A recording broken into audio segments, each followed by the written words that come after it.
Are we live now? They get people making comments. Oh, the stream is live. Hey, everybody, welcome. We are doing a Chattin Stats Takeover panel kind of weird thing. Whatever we want to do is what we're going to do today. I am one of your moderator cat wranglers. I am Jay Baraz, aka Uncle Troll. I'm an unpaid Legion intern. And my co-host here sitting next to me is Ryan Maxwell, aka Rhino Riding, also Legion. And he's writing Grand System Bending. And we're going to let the Chattin Stats crew introduce themselves really quick. So, Joel, hit us. I'm Joel. I am a host on Chattin Stats. And, yeah, that's me. Human, male. Yep, all of the above. Are we sure about the human part? And frozen margaritas. Mom. Who? Yeah, Richey. Well, one of you go next. Jess, you go first. I'll let you go first. Okay, fine. I'm Jess, or Miss Snaxalotl on my Insta or TikTok. I am the newest co-host on Chattin Stats, and I could say human female, but I'd rather be a dwarf. Well, that all depends on how tall you are. That's okay. So, With or sans beard? That's always the question, right? With. If you're going to be a female dwarf, you have to have the beard. Yes, I approve. it depends. Well, also, where is the beard growing? Doesn't have to be on the face. Oh. Face beard. It'd be the face beard. The boob beards. Little mini beards like tassels. Yeah. All right. I am Richey Stephens. I am the one of the other hosts for Chattin Stats. Joel and I created this podcast 3 years ago. We just celebrated 3 years back in March. So we've been doing this for a little bit of a time now. We did a little name change because originally we were Stats on Stats, and now we're Chattin Stats. And I am also known as Toes, thanks to Uncle Troll and also Matt fucking Denneman. Thanks, Matt. I gave it to him, and Matt approved it, and so did Harmon Cooper. Actually, that's why I gave it to you, because of Harmon, not Matt. Okay, well, the whole thing started because Matt said, "Hey, to get me on their show, Richey has to receive 20 feet pics." That is how that whole thing started, and it has evolved into its own fucking monster. A low number. I mean, honestly, with where this has gone, that was a pretty low number. Oh no, I ended up receiving like 120. Yeah. Good. And don't worry, guys, he still loves feet pics, so you can always give them to him, so no problem. Kristen's in the chat. Keep sending them. Just keep sending them. Okay, I wasn't begging, TJ. I see your fucking comment. Okay, Geneva, thanks. God damn, I knew that was coming. I knew that was fucking coming. It's a stupid banner. Just embrace it. I've embraced it at this point. That's why I've embraced the name Toes. Yeah. So, now, here's the question. Do you have the toe cam set up for us tonight? No, I only have the one webcam. I mean, I can hold my foot up if you want. You got to put that down. You have to pay for that. That costs extra. Hey. You got to pay for that. This con is a free event. They can receive the free foot content. I was going to say, now I see why you brought her in. She's now, got if they're coming to the stats, content costs extra. If they're coming to the stats YouTube or anything, then they have to pay for that. They got to come. They got to come to our other page. Just look at the Only Pete's page. OnlyFans. Yeah, the chats after dark. It's kind of dark here. Oh no, it's dark. Yeah, it's getting dark here too, and I'm out in the west. So we're gonna turn the lights down low and get into the after dark time right now. Actually, I mean, I can turn the light off. You want me to, real quick? I'll do it. We'll just have the beautiful light of my screen coming off. Yeah, so. I gotta know, Ryan. How's Ariel and Flounder doing, by the way? Did you just ask how my areola are doing? Because that's not okay here, Jay. I don't. Do they have beards? They should. Okay, they really should. Oh God! So that's me. Well, we are here with you guys this evening. We are here this evening with you guys to set something up for having a little bit of fun, to promote the show some, to let people know exactly what you guys do and why you do it. Since it's been 3 years now, maybe we can relive a few funny moments that you guys had on some of your shows. Talk about some of the guests that you had. You guys have had a pretty impressive list of people come by on your show. I mean, I fully applaud the amount of people that you've had come by, the names that are on those lists. It's been really amazing to sit and watch that. And I try to show up to all those things, so I have seen most of them myself. And then adding Jess, that was a really smart move on y'all's part. Get that diversity in there from the cis white males going on, making some, bringing in some extra viewers. And sounds like she's got a good head on her shoulders too for the business sense. So showing those only feats picks, it's going to be definitely brought in somebody who's good looking. So, but the first thing we wanted to do this evening with you guys is we wanted to see about playing a little game. Oh shit! Test some of your knowledge on the LitRPG genre. This is going to be the Let's Send Jessica. Let me find a picture here. Yep. So the name of the game is Who Said That, or Who Wrote That, since it's authors in this sense. We have some big name sayings that came from books that everybody should know if they've read the series or are fans of LitRPG at all. And if you miss these, now because Jess is still a little new at this, we're going to give her a little bit of a break. Full disclaimer, I've only been reading and listening to LitRPG for about a year now, so I am brand new to the genre. We've been trying to like bump up her game a little bit. Catching up. I'm catching up quickly, but there's a lot that I have not read yet. Hey, you know, it's just like we say, living here in Texas, you may not have been born here, but you got here as quick as you could. There you go. I want to play this one. Yeah, I don't have enough feet. I already have a picture from Harmon that we can show off, so. Yeah, I feel like it's a bit of an unfair advantage. I think we need to work on that one for Denver next year. Oh, hell yeah. LitRPG Con, because the Stats crew will be at LitRPG Con. Mm-hmm. Oh, so that's going to be awesome. We're going to do a live show? Yeah. Oh, yeah. Yes. That has been one of the plans. I'm trying to convince Geneva to let us do that. Awesome. I don't think she's going to have any problems with that at all. Yeah, that's gonna be that'd be freaking awesome. Absolutely. So with this game, we have a few quotes that we're going to read off, and we know I think almost all of who said them. There was one that we weren't sure of. So don't be too embarrassed. These were actually all on a T-shirt last year, so you even had some warnings on these. Mm-hmm. And again, since Jess is still a little bit newer to this, we are going to give her a little bit of a break. Jess, you only have to drink if neither Joel nor Richie know the answer also. Ooh, okay. Oh, fuck. We were supposed to drink. I didn't make a drink. Oops. Yeah, I didn't make a drink, but I did pour myself my favorite rum. This is what was in the chat. I can go grab me a drink right now. This is what was in the chat. Definitely. Go get some. Get your drink. Give us some time. We'll go get a bottle. Well, hold on. Because Joel's got to work in like 2 hours. So we got to be gracious of Joel. You should know. I just have to be really good at the game. I mean, if you don't know most of these, you have to give me your show.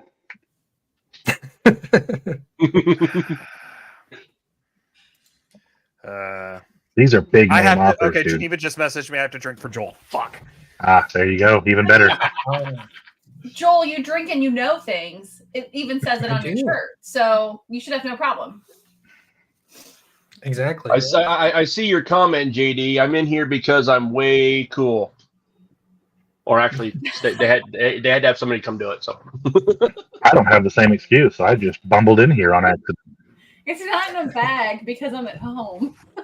Yeah, Ryan forgot to make that left turn to Albuquerque. Yeah, I just never left the panels from before. That's what it was. And he was like, "Fuck, he's in here. Just let him go." Since TJ Lombardi's in the chat with us, I got to get the giant duck out. Oh, ducks are always a good thing. Yes. Oh, Duck Squad. Duck Squad. All right. Okay. You guys ready for the first one? Let's get into it.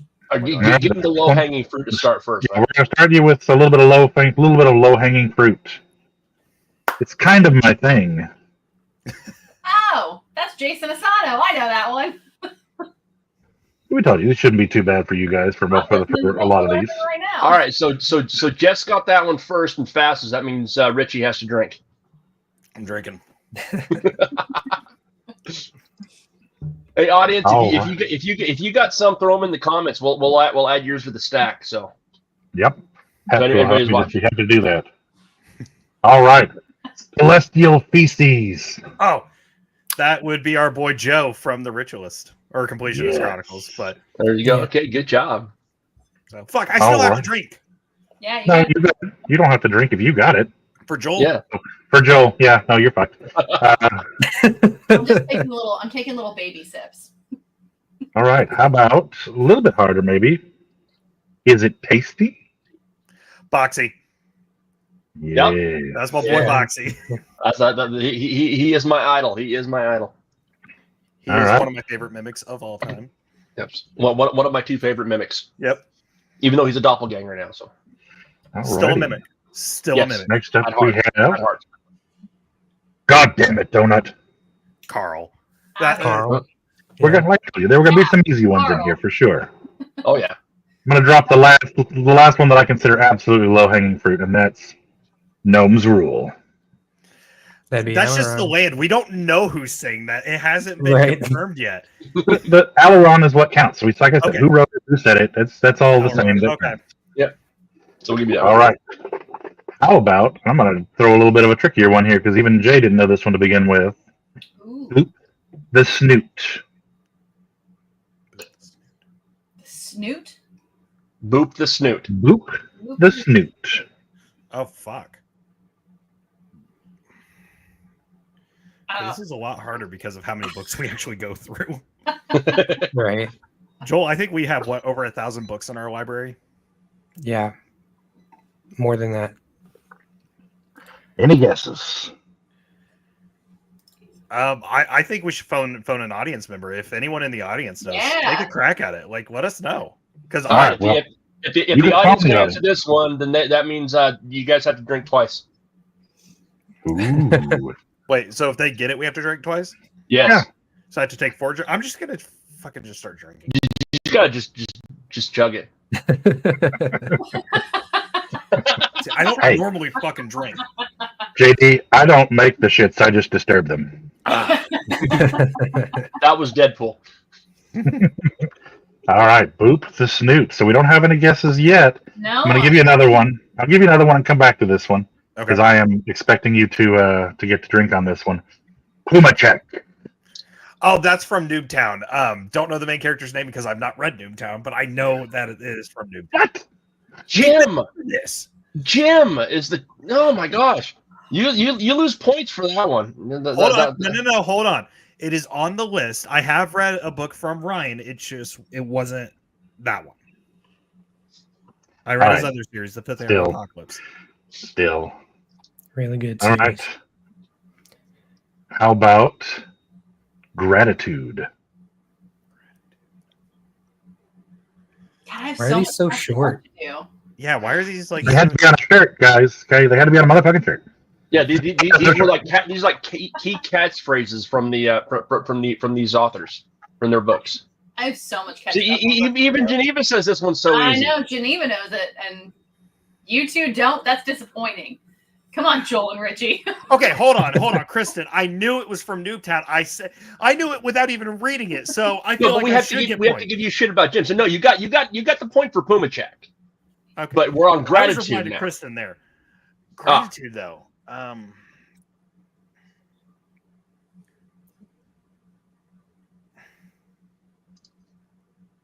I'm just gonna go ahead and drink because I'm drawing a blank.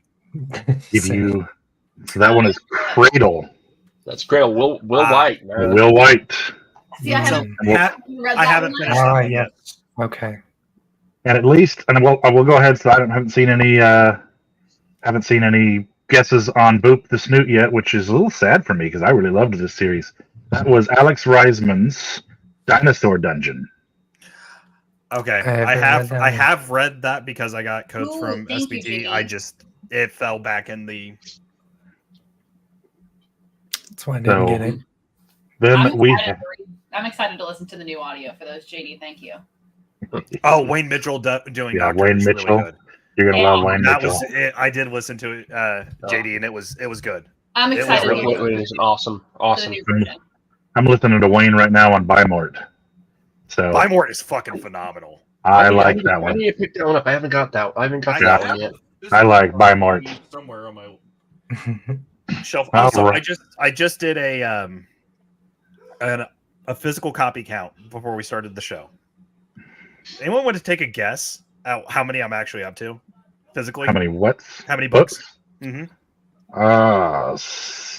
169. I say it's over 100. 642. Whoa, you overshot, Ryan. Troll, You you're said actually you guys right. had 1,000 between you two, so. That's audio. That's audiobooks. Oh, This is just physical. all right. Well, then, yeah, I'm way off. All right. This is his trophy collection. This is my 98. Whoa, that's way low. Way high, way low. I would 300 say even. 140, because at this point I have no clue. 235. I mean, are we That's a talking lot. about LitRPG? Just LitRPG. Jeez. Just LitRPG. I don't Man, know. rookie I'm numbers not here. I've remembering only got 20 books on my shelf right now. So I got a lot. Yeah, I'm I running love out of my room on collection. that. I need to get another bookshelf for my LitRPG books. All right, what's our next quote? All right, you ready for another one? How about, let's fuck up their Tuesday. Tuesday. if you guys can't get it, I'll give you the character, and I'll give you the series and the author. this is one of my favorites. That's just giving us the answer. That might be a That's clue. it. If you guys can't get this one, I'll give you the answer on this one. I want to say Unless someone in the audience can give us the answer, then they gotta drink it. Then they gotta drink double. So Let's fuck up their Tuesday morning. It's not Harmon, is it? well, not the morning. Just let's fuck up their Tuesday. Yeah.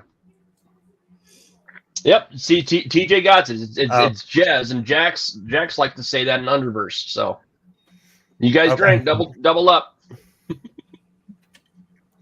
I think I saw a couple come in here in the chat. Kristen had a good one for you guys. Cheers and celebrations. Yeah, that's one I don't know that one. I don't know probably that do one that. either. Ooh, Kristen, go ahead and put the answer in there for them. They don't know this one. Is that one Cradle as well? I don't know the answer either. So, but I'm not the one on trial here. Because she sent it after she sent. You guys don't know gratitude, so I'm gonna guess. Yep. It may be Cradle. Huh? Yep, Okay. it was Cradle again. Yep. It says Cradle. Yaren said it. So yeah. Oh, yep. Yaren, I recognize it now. All righty.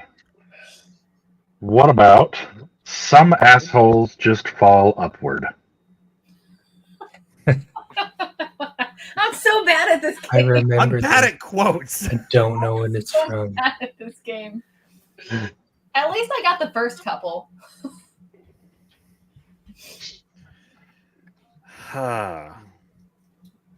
Repeat the quote. Some assholes just fall upward. And this was on a shirt? All of these were Yeah, on a yeah. shirt. Yeah, Last it was on the shirt last year's year. Guildify concert with the warrior in the middle holding the sword and shield.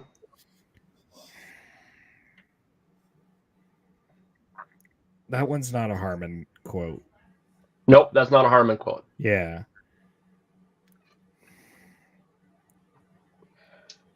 I knew that one earlier. I can't remember it right now. So I am pretty sure that I know this one because I think I gave it to Geneva last year, and she may correct me if I'm totally wrong, though. Pretty sure since we're talking about the last year's shirts, as I said, we got it all right here. All the It is names are on it. something. It is something Harmon would write. Yeah, but I'm pretty sure. Again, I'm going to have Geneva correct me if I'm wrong on this one, but I'm pretty sure. The Euglin quote. Is that an Eric quote? I'm not the best at Does spelling Montana names. say that or something? Because I'm Believes gonna that say Montana said that in one of the Good Guys series. Eric. I'm so sorry. I love the It's good Euglin. guys and I love the bad guys, but I'm drawing a blank of when he said that. Yeah, it's Euglin. It was in the Good Guys, and it was before. Oh, I can't say that. That'll be a spoiler. I'll tell you later. Because when Can I we think of the good guys, can we give spoilers in here? Is that allowed? I mean, on the show we do discuss spoilers, so I mean, it really depends, and it depends on what number it's in, because those books have come out. Oh, no spoilers. We just got the no spoilers. Like I said, I'm gonna err on the side of caution here. I'll tell you when we're done. And then we have. I think we only have one more on here so far. And then we have two more. We have two more. Yep. I'll give you the harder one first, and we'll end on an easy one. All right. Your harder one is Harsh Burn, shot down by Bigfoot. See, Oh, no, Eric we- doesn't even remember here's the- writing it. So first burn, shot down by Bigfoot. Oh, Um, Eric. What's the quote? Harsh burn. Harsh burn, shot down by Bigfoot.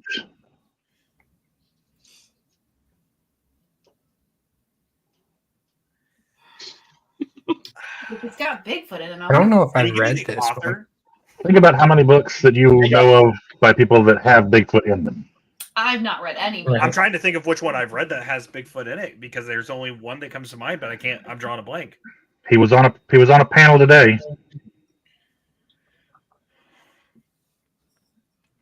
I didn't get to watch all the panels today, so I don't know who all was on because I had to work. Hermes, why did you knock over the This was James Hunter. Fucking James. He's gonna yell at me later.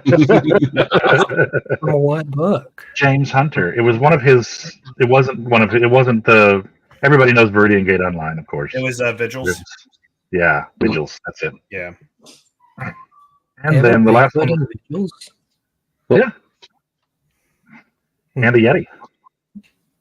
Vigils is fucking good. I have my copy for It is good. somewhere. It's on one of the shelves. All right. And your last one to end on. We've all been wanting to see these. I don't give a McShit. Hold on. I'm gonna do one better. Because not only am I gonna hold up the damn book, but it's the third one because it was the first one I could grab. But that was my boy Yeah. Clover's. Yeah. Yes, Live clever. by the book, die by the book. All right, Jess. I mean, drink. Oh man, I'm bad at this. I'm gonna drink anyways, because Well, that's all right. Like we said, we didn't have a whole lot of them on there. If anybody else wants to throw any out, absolutely, we will still take that, and we will still throw them at the people to make sure to see if they know them. But that was the game that I had planned. Josh calling y'all Josh, we out. love you, What are you saying here? and hopefully you can make it to LitRPG Con. We've interacted in the LitRPG group enough that we got to meet face to face now. Oh yeah, everybody come to LitRPG come next year. It's gonna be an awesome time. But hey, like I said, we were saying earlier, these are all off of the shirt from last year. All these things, so you can see the graphic. I don't give a McShit Oh. shirt. I didn't realize there was one. Yeah, it was on the shirt for last year.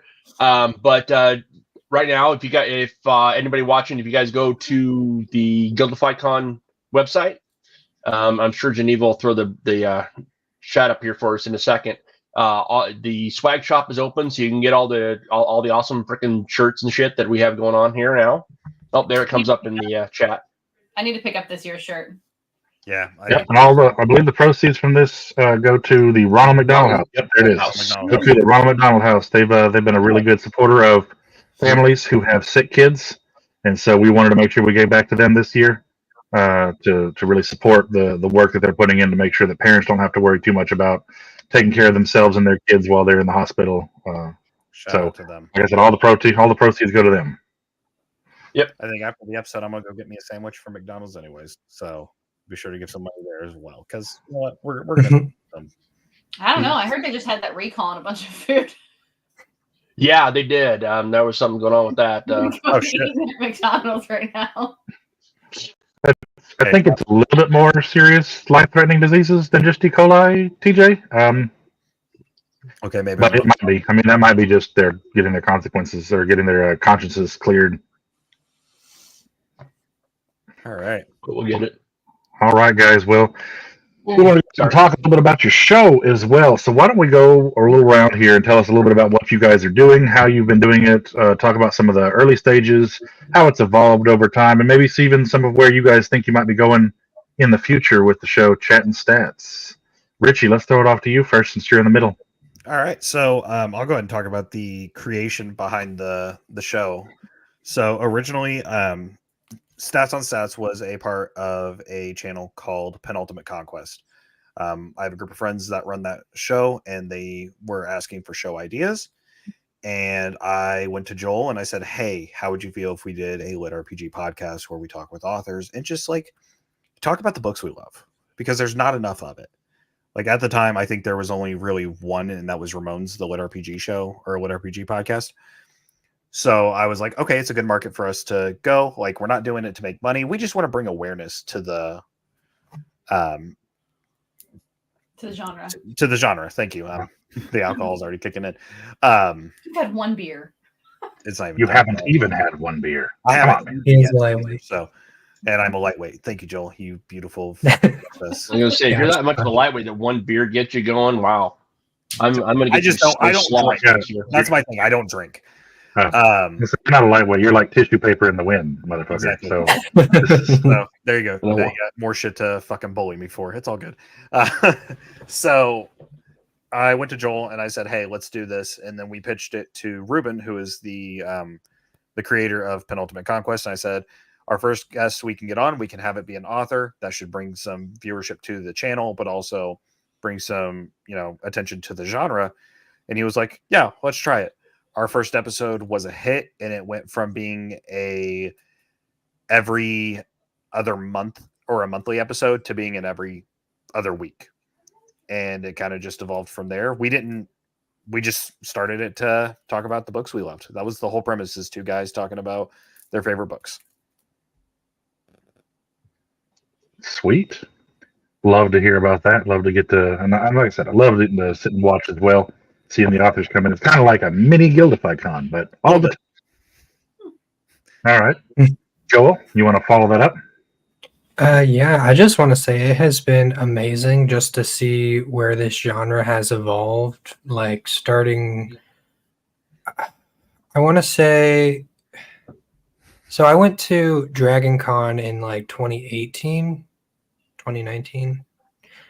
I want to say 2018. And I remember walking up to Dakota Kraut and being like, "Oh my gosh, I love your books. I'm a huge fan. I started this podcast. Would you like to be on it?" And to like nowadays where we'll go to LitRPG, or not LitRPG Con, but Dragon Con or Jordan Con, and everyone just feels like family. It's all like incredibly everyone's just incredibly nice to each other, and Very welcoming. yeah, and it's seeing the genre expand, coming to more and more people. Like I think there were probably like 20, 30 people at the event in 2018 that Dakota hosted, and now it's like Matt Denneman selling out rooms. So They gave him a bigger room this year, and it was still sold. He'll get a bigger one next year. Yeah.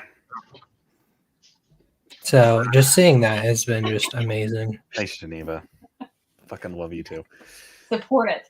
Yep, at www.onlyfeatsforchattinstats.com.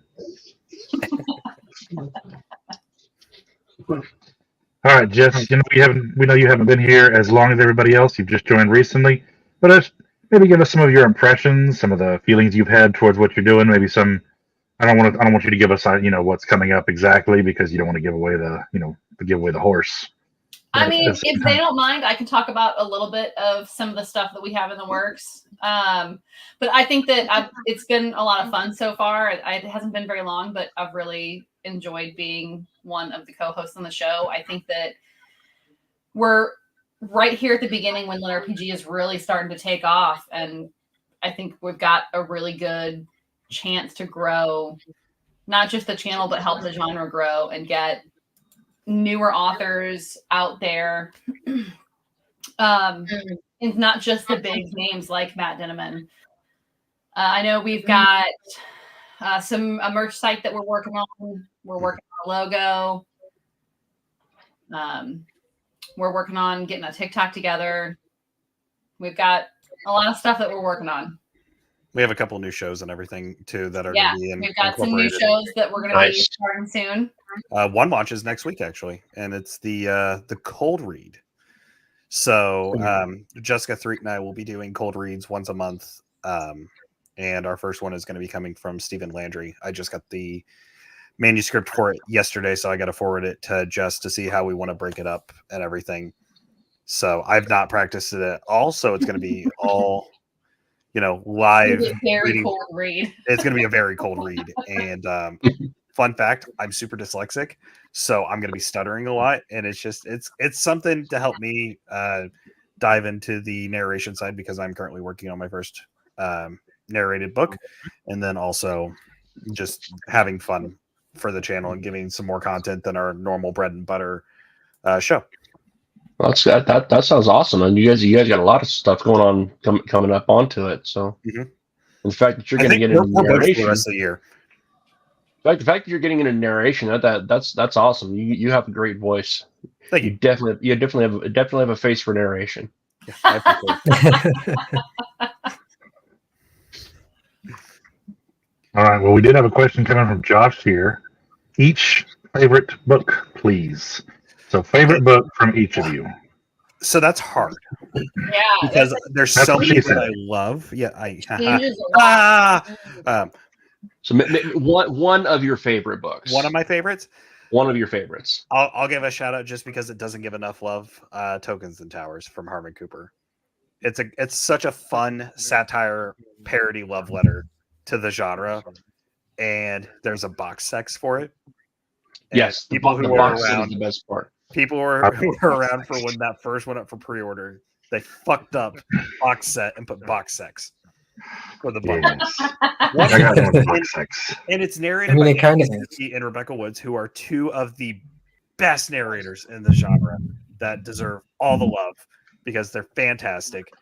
And if you're wondering what else they've narrated, I guess I could give a shout out to fucking Brian J. Norton with his question. This isn't his time. He had his chance. Yeah. My name is in that book though. So good. It's so. I mean, I'm wearing the shirt. So. Yeah, and she's wearing the Major BJ shirt. So hey, well, I named a character in those books too, but Brian can suck it right now. This is not his time. He's probably watching too. But shout out to my favorite character, Clovis, because he's he's a flying book and obvious humor. So right. It's a yeah, guilty pleasure of mine. All right, Joel. Yeah, so I am a huge fan of the mechanic aspects. I got into LitRPG because all the games coming out at that time weren't really hitting that spot of like something I can look forward to, and getting into LitRPG and seeing all the mechanics of like limitless possibilities and just having my mind go, oh, what if this happened? What if that happened? I just love that aspect of LitRPG. And I think one of the books that do it the best has got to be World Keeper by Justin Miller.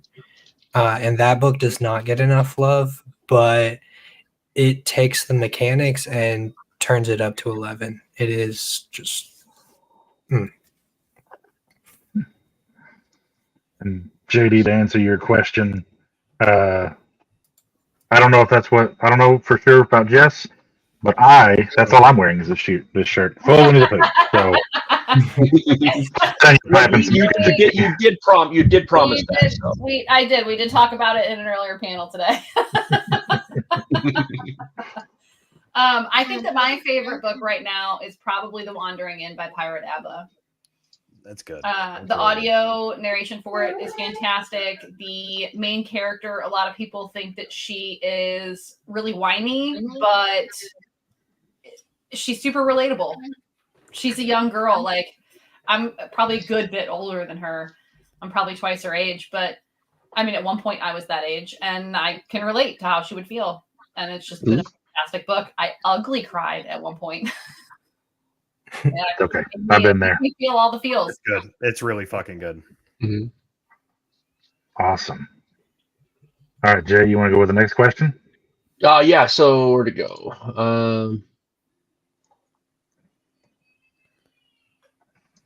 All right. So Kyle popped up a question here.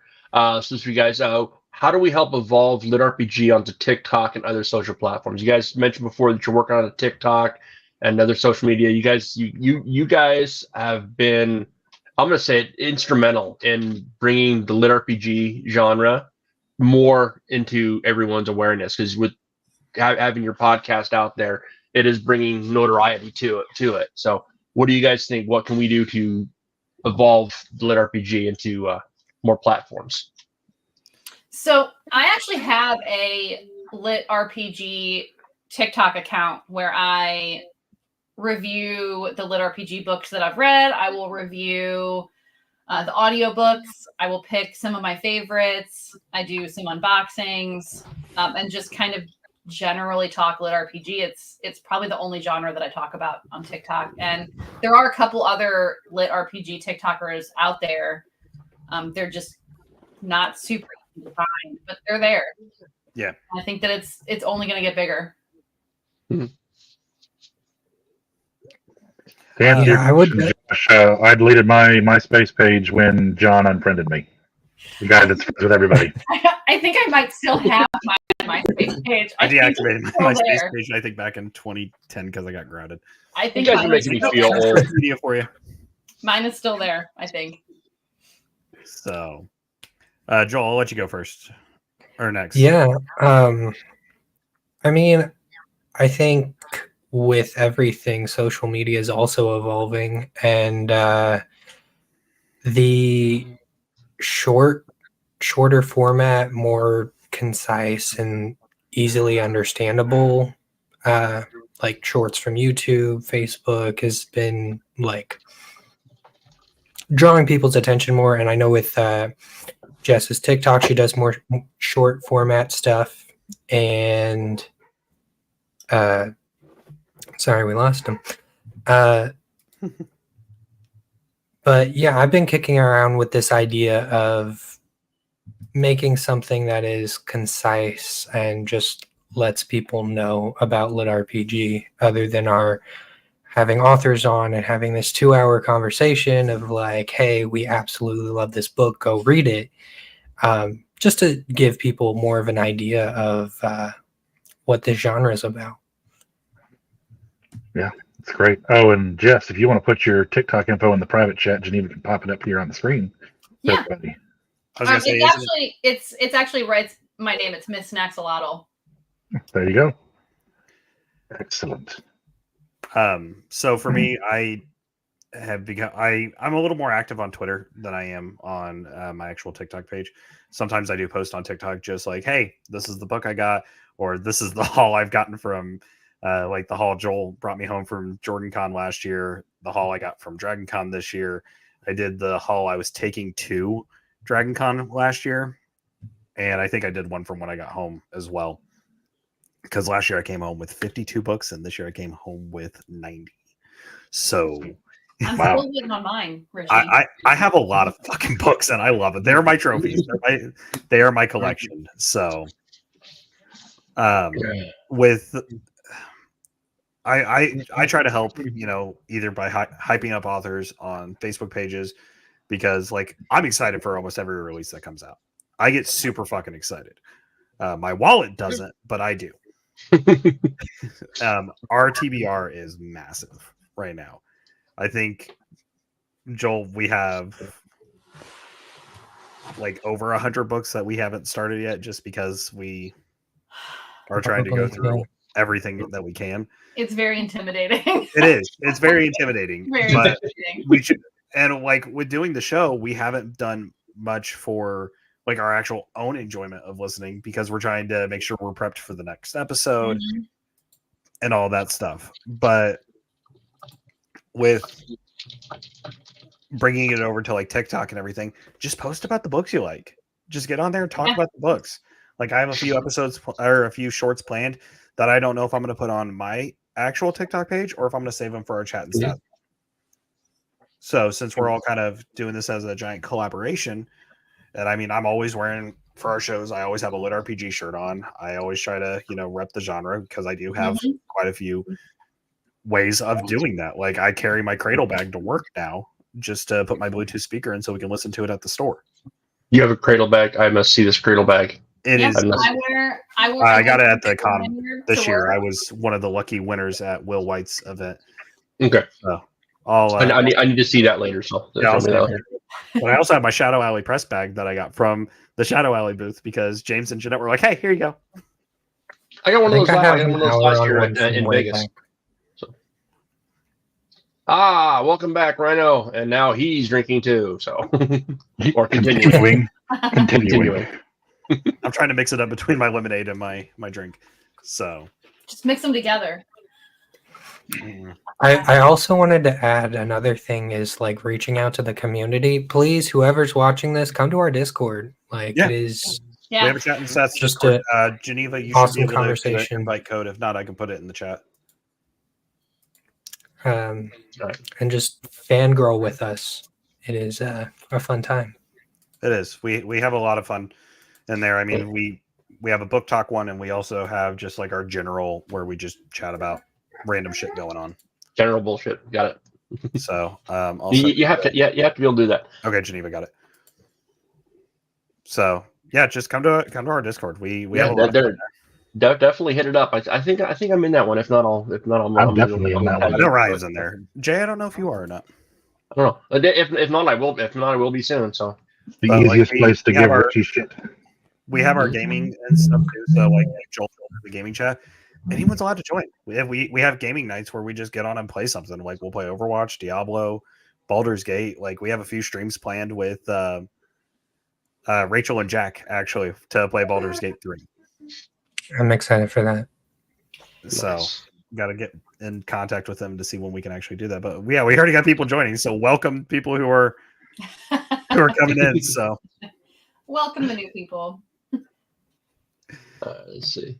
Josh, as far as the trolls go, I was incredibly nervous the first time I started doing TikTok, and I was really nervous when I joined the Chattin Stats page. But everyone, I don't think I've seen really a single troll. No one has had any negative anything to say. I mean, the Facebook group might be a little bit different, but TikTok and the Discord group are all incredibly welcoming. It's been really, really easy. can't wait for the Monster Hunter beta. That's something I've noticed about the LitRPG genre, as it's progressing. Yeah, when it started out, there's some really nasty assholes out there, but they've kind of dropped off by the wayside. There's still some. There are still some. There always will be, but yeah, we're all really good at just ignoring them until they go away. Yeah, pretty much. I try to be professional as possible when dealing with trolls and stuff online, especially if they're bashing one of my favorite authors, and especially if they don't have the facts straight, like at all. Like, I mean, Jay, you've seen me in there sometimes, Oh yeah, just going off because it's like, okay, first you don't know what you're talking about. You're spitting just straight bullshit. Like I don't do that often, but when I do it in a professional manner, so to speak. Like, yes, if you want to have an argument with me, but please be able to back your shit up. And Josh, to answer your question, talking to a fangirl, that's totally up to you. Not necessarily. Whatever you want to. Anyone's allowed to come required. and hang out with us. Like that's Not the whole required. thing. Yeah. We just ask that you be respectful. Just be a fucking decent human. That's it. Yeah. Like if you. Like, we don't do any sort of author bashing or anything like that. I've made statements like, hey, do not bash an author here. If you do, I'll kick you the fuck out. There has only been one time where I just had nothing good to say about a book, just nothing. And I refused to even mention what the book was or who wrote it or anything about it. Fuck you, Brian. Brian showed up. Brian has Well, a pass. Don't worry about it, Brian, because you're not a human anyway. You're a fucking mutant Irishman, so it doesn't matter. Brian has a free pass. JD, there was a foot thread last year for the whole Matt Dinneman thing. I deleted it, thankfully. We can bring it back though. I'll take your permissions away. We'll see. Cool. Give me a second. I can. Hey now. Let's go to a vote. Fantastic. Oh yeah. You've never listened to me anyway, so it doesn't fucking matter. Valid point. For those of you who are wondering, I did used to have a goatee, and it looked decent. It wasn't as good as Ryan's over there, but I went full babyface for the episode today because I knew Geneva was going to throw shit at me for it. You look weird with the porn stash. It wasn't even a porn. No, it wasn't a porn stash. That was being gracious. It was a molest stash. That's all it was. Yeah. Whatever it was, they did not look good. Yeah, I mean, we Sometimes probably would let you go. Hey, if when you I was could've working been, for since I don't work for that company, I can say it. Fuck Frito-Lay. Now that I'm no longer working for them, I just didn't care. I didn't shave or anything. I just wore a hat all the time and went into my stores and wanted people to leave me the fuck alone. So, Or your merchandiser for him? I was a RSA, so technically yes. Anytime, Brian. Fuck that company.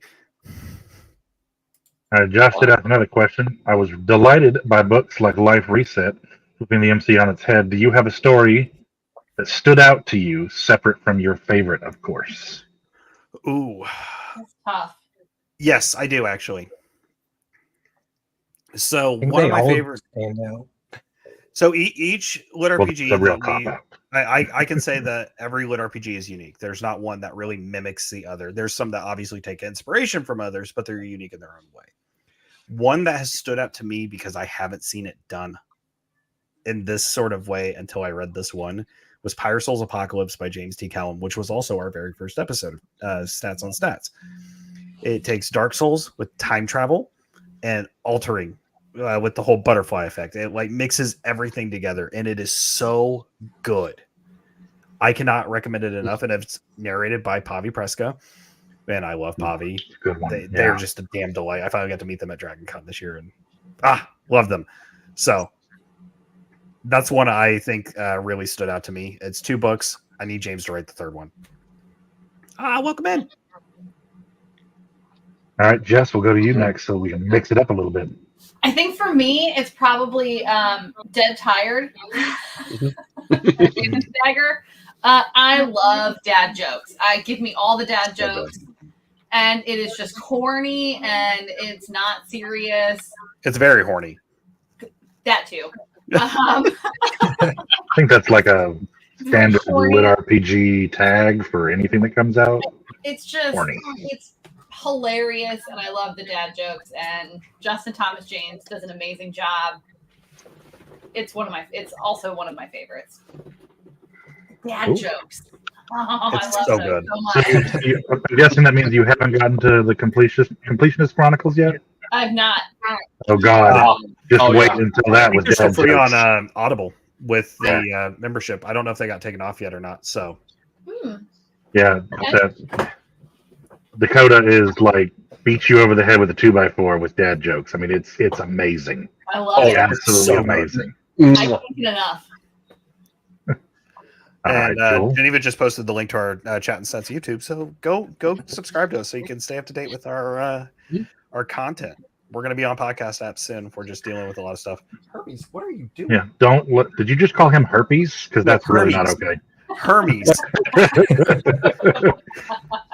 I will also say, do not let it detract from the fact that you want to go subscribe. That Jay and I are not regulars on the Chattin Stats YouTube. It's still pretty good without us. No, tonight's actually what tonight's thing was supposed to be an episode, but Jessica Threet, our guest who was supposed to be on with Bruce Centaur, is not in the country. She's on vacation. Rubbing it in my face. We did it early. So we had did it that episode last week. All right, Joel. Yes, thank you, Yeah. Paul. I'm aware you think I'm the worst. Book that stood out to you, just like the others. It wasn't your favorite book mentioned already. Yeah, I am a huge fan of the regression, sub-genre, and there's a lot of really good regression books. I think, what was it? Reborn Apocalypse did it really, really well. It's a good one. If we're doing the regression, I mean, I guess is Pyre Souls a regression? Because he goes back in time, but when he comes out of the game, he's back in the future. It's just the future keeps altering. Yeah, he kind of hops back and forth. So that's not really. I don't think that Was one. Doc Brown in that one, where there was Back to the Future? Is that where? Yeah, kind of. No. Brian, I didn't name the cat. That's He's Maddie's super baby fancy. right there. He's gonna get real bougie. He's a bougie fucker as it is already. Okay, so he'll become unbearable later. Josh, definitely volunteer to moderate. Oh, yeah. Back here. It's a lot of fun. Oh yeah, we have a great time. Oh, let's see what I got here. Oh, you guys should ask the question I submitted to you guys in our group chat. Let me see. Ryan Richey. Let He me has pull that to- one up here. He's got I'm curious to hear your answers guys' here, so he opinion. knows what it I is. don't remember what that question was. Richie Right. asked, "Do you prefer a VR world with game systems or apocalypse settings for a lit RPG story?" Richie, you may answer your own question first. So, I usually like the VR world a lot, but I'm on an apocalypse kick at the moment, so I'm gonna go with apocalypse. I'm very would say, partial like- to apocalypse as well. I'll just Yeah, say. I wonder why, Mr. Benson. Joel, Is the like fantasy world an option? That's the one. That's what I was meaning. Like, so either VR world, a world with game-like mechanics. So, like, the that would be the land or- fantasy Okay. world. yeah, Yeah, that would be the fantasy world. I'd pick that one. It just is really interesting to see authors create their own worlds hmm because they do it really, really well. So, All right, Jess. All VR. Just give me full immersion. I'll be the first one in line to put on the suit and the helmet. Get stuck in the game. I'm all Your in. Yeah, brain. yeah. Not be able to get just out. put me into a VR video game, and that's. Read I'll the be happy. feedback loop, Jess. Read it. Oh, Read the yeah. feedback loop. If you want Feedback a VR loop. world, read the feedback loop. hmm Okay. It was also like Sentence to Troll was another really good one. Yeah. For the VR Sentence to Roll world. is really good. Yeah, I like that one a lot. I like the VR world if the stakes are high. Like, if they're just there playing a game, that's one thing. But if there's like an actual stakes at play, then I'm like, oh fuck yeah, this is where we're at. Like World Tree Online by EA Hooper. That's like one of the first ones that comes to Love mind. that I was like, okay, there's actual shit on the line here. So yeah, All right, I Jay, you will can answer always that. plug feedback loop. So So Jay, you get to answer this one too, since we're all here. yeah, What is your favorite of those settings? VR, fantasy world, apocalypse, or if you have another one to add that you think is better. all right, Brian, I'll read it. Brian, what's your VR story? No, this isn't his time to promote. I want to Brian, read it. message me. Brian's VR story, if I remember right, that's the one he's stuck on. That's the one he has on Royal Road. Oh, it is the I one just- on Royal Road, isn't it? I just don't remember the name of it. See, I don't use Royal Road. Wildcards. Thank you, Geneva. Wildcards. I don't go onto it. Wild cards. So Forget the sci-fi. Okay, we won't forget sci-fi. Sci-fi. okay, there is some really good sci-fi, like this series called Stardivers. Really, really fun. Completed series. I love it a lot. Gonna be narrating that one at some point. Interested to see that. It's gonna be good. I don't know. I've kind of been liking the cyberpunk stuff a lot. I'm trying to get more of it because thanks to Jez, Kev, and them with the Artem series that they put I have together. all the Artem books sitting right behind me. Actually, I got Tailspin and Oshpop sticking out right there. Awesome. Those are two I got to send to Zuckler. Those ones I like really like how they're all in the same universe, a little bit tied together, but not really. And so they're really good. They cross Oshpop. over in good ways. Yes, Oshpop is is fucking the best. fantastic. All right, now follow up question on your favorite ones. Now, Joel, you said that you liked the fantasy world ones, worlds with a game setting. Do you prefer the books, stories with the characters just all there, or do you prefer like isekai story? If I had to pick, I would definitely say like isekai, just because it makes it more relatable. It makes the characters more relatable. They normally start bringing up idioms or something, and the world doesn't know what they're talking about. So Fucking idioms. it's fun to laugh at that. Fucking Fucking idioms. idioms. Universe, your dick. But yeah, actually, I think I had a Game's over, question. Richie. You lost. You got Huh? all the easy ones. I said the game was over, Richie. You lost. You got all the easy ones. I was gonna ask Man. if you could pick a lit RPG to come out as a game tomorrow. Ooh. Which lit RPG would you pick? Joel, fuck you. Oof. Fuck you. I don't have time harder to. question. That is way too hard. That's impossible to answer right now. I'm gonna pick the good guys. It's a good one. Good movie. I would. Jess, you need to read the good guys and the bad guys. Eric Hugland, the good Yeah, guys. if we're talking just as a game, like a VR immersion or some kind of game, I'm gonna have to say Dungeon Crawler Carl, because I'm a sick bastard and I want to fuck things up. It's a tie for me between two, and that's gonna be the Feedback Loop or the Land, because they both hold a very, very special place in my heart.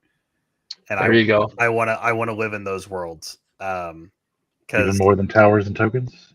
I want to get on a really good game. even more than Tokens and Towers. I mean, Tokens and Towers would be fun because it does have a battle royale aspect to it, but it's going to be very linear because you have the certain floors where Feedback Loop has so many games within that one game. Like there's so many worlds because you have the cyber noir, you have the fantasy online, you got steampunk world.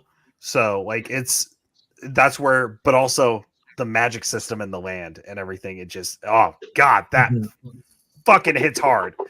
I would get murdered in side quest in the land because I would be so stuck on. Oh, we'd be drowning, but I would definitely, yeah. I would be finding my party and we would all be questing and we would be rising to the top. Dude, I would say God's Eye. That's still in the labyrinth, so I'll Playing as a god. Is that why you wanted to do it? Because it wants to be a dungeon. Well, DC. it has this There we go. amazing mixture between like a God game, a Civ game, first person action. Like I just love that. And I feel like we don't have that yet. So I feel like it would just end up being like Age of Empires. It'd just be a Civ yeah, but game like because you're the god and you're first-person playing with Age of everybody's Empires. lives. But no, not the first game. The second one needs to be the second one. That was the best one. Jess. All right. Yep, Jess. Somnia Online by Katie Hanna is the book that I Oh, that's a good one to be too. made. into a video game. See, that's where this question's so hard because there's so many good RPGs with there are unique a lot of universes. good answers, but Somnia Online. Fuck, a System Apocalypse book would be fantastic, or not a Right. book, but a System Apocalypse game. That would be fun. If there was a VR System Apocalypse game, I would play it in a heartbeat. Done, Jez's Underverse as well. I would kill for an Underverse game because that's the nitty gritty right there. Oh hell yeah! That's some dark shit, and I love it. Even though it's not grimdark, it's got some dark shit in it. Well, people think it is, but it's really not. Also, would be a very good. What TJ said, the guy who accidentally started the apocalypse by JD Bushman. That would be a fun one. So, God, there's so many. There's probably too many. Before we do our next question, I do want to say one thing. One thing I love about running the Stats on Stats or Chattin Stats podcast, whatever you know us as, because we did do the name change at the beginning of the year, is all the relationships I've built with authors and people in the community. Because I mean, I have chats and everything of just where I just message, like, we'll throw Rachel Niekirk out there. Her and I have a daily checkup at this point where she just messages me, "Hey, how you doing? Killing today, kicking ass." And I have such a good relationship with Geneva, and I've developed one with Jay and Ryan, where if I'm having a bad day, I can just message them and be like, "Guys, distract me, or I'm committing war crimes." So it's been it's been a great time just to be able to be a part of a genre that has actually changed my life, because without this genre, I was going in a dark place, and Joel introduced me to LitRPG, and it got me out of a really, really dark funk. And this has been my escape. There's a reason I love it so much. And this show was essentially designed to be a love letter to the genre. So awesome. All right, that actually leads right into another question that Kyle asked. Get Geneva to throw that one up. What was one of your first lit RPGs that introduced you to the genre? I think my first, besides The Land, was Dark Herbalist. Was the Dark Herbalist series. I want to know if others even consider it a lit RPG. I'm gonna actually jump in here first. My first lit RPG book was Boxy. My manager at work introduced me to Morningwood because he thought I would find it funny because he knows I'm a sick bastard. After that, it was The Land. The Land is what really sucked me into this. So what about you guys? What lit RPG brought you in, and what do you think about the Dark Herbalist? I honestly, I haven't read Dark Herbalist, so that's on me. I would say what got me into the genre is I was talking with a friend, one of my Xbox buddies, and I was like, "Hey, I'm getting back into reading. Is there any books you recommended?" And he recommended like Ready Player One, I think. And then from there, the recommended on my list was like lit RPG, lit RPG, lit RPG. And I'm like, oh, what the hell is this? I got to get into this. I think one of my first ones was probably like Way of the Shaman, and then The Land, obviously. But yeah, that's kind of how I got started. Richie's like, do we have enough time for me to No, talk my phone about is it? going off because I got a new smartwatch with when I get to work. So Joel introduced me to this series called The Land, and That's pulled them off the shelf. books are big. Books are big and also heavy. Richie's just tiny. This is a lot of content right here. Richie's tiny, and you know that in the carnal sense. Oh my fuck. So The Land was my first one, and from there I kind of went on a whole little feel of diving down the rabbit hole of Nick Podell, just because Joel got me into listening to The Land. I fell in love with Nick Podell, and I only read a lot of his books. So from there I went over to Market Kings by Bryce O'Connor and Luke Chimolenko, and then went into the Arcane Ascension universe with Andrew Rowe. And that's kind of developed over the years. So, yeah. Yes. I just kind of accidentally fell into the genre. I had never heard of it. And right before Dragon Con last year, a friend of mine from back home had messaged me on Instagram and was like, I'm coming down to Atlanta for Dragon Con. I'm coming to see my favorite author. And I was like, oh, who's your favorite author? Is he going to be at the convention? He was like, oh, Matt Dinniman. I said, oh, I don't know who that is. And he was like, oh that my God. fucking guy. Yeah, he was like, you have to listen to the audiobooks. And I said, I'm not an audiobook person. And audiobooks, I hate audiobooks. I'll just pick up the physical ones and I'll read them. And he was like, no. Do the audio. Do the audiobooks. I was like, okay, I'll try the audiobooks. I downloaded the first one and then I just like inhaled every single one right before Dragon Con. I mean, it was like 3 weeks, maybe 4 weeks. I just couldn't stop listening to them. And then I joined Matt's Discord, and they found out that I was a volunteer for Dragon Con, and I got suckered into volunteering for Matt's table at the Under the Sea event last year, and ended up going to dinner with Matt at Dragon Con. And while I'm at dinner, a bunch of people are talking about all these other authors, and I had no idea who any of them were because I'd only listened to Dungeon Crawler Carl at that point. And so Matt was sitting next to me, and he was kind of explaining to me who all these other authors were that they were talking about and what all the books were. And then I met Richie at Dragon Con. That's me. Hi. And I joined the Chattin Stats Discord, which was Stats on Stats at the time, and just started hearing about new books and new authors, and just started inhaling everything else. The carpet dress. I was dressed as a carpet. I was. And I just met like Aladdin. I had met this guy named Nick. No, Kyle. I'd met a guy named Kyle at Dragon Con by accident at the West End when I was waiting for a friend of mine. And then Kyle introduced me to Brian and introduced me to some other people. And I had no idea that I was just meeting all of these authors. And I just kept getting introduced to more and more people. So did Brian at least remember who you were? Because he had met me. I was like, hey, I told you I was going to bring my copy of Quest Academy for you to sign. Will you sign it? And he goes, yeah. Joel? And I was like, oh, you bastard. Brian did remember me. Yes, Kyle Nick. He introduced me to Brian, and then I just was introduced to people from there, like on and on and on. And Kyle was just like, let me introduce you to them. And Any relation to Stevie? it just kind of snowballed with a bunch of people, and now I just can't stop. It is really fair like to Brian, okay. con brain is a real thing. Mm-hmm. Okay, hold on. First off, I know at least what time zone you're in. Where Joel was super offensive, and also I showed up to our episode. So, you know.